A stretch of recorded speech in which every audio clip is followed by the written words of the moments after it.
Hi friends, welcome back to my channel. In today's video, I'm going to show you how to change the lock screen clock style on the Samsung Galaxy Z Flip 6. If you're new here, don't forget to subscribe and give this video a thumbs up.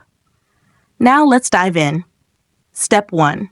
First, unlock your phone and open the Settings application. This is where you can find various customization options for your device, including display settings, security settings, and accessibility features. Step 2. Now, locate the search icon in the top right corner and tap on it. The search feature makes it much easier to find specific options without having to scroll through multiple menus manually. Step 3. In the search bar, type lock screen and AOD. Wait for the search results to appear. This option helps you adjust lock screen and display settings.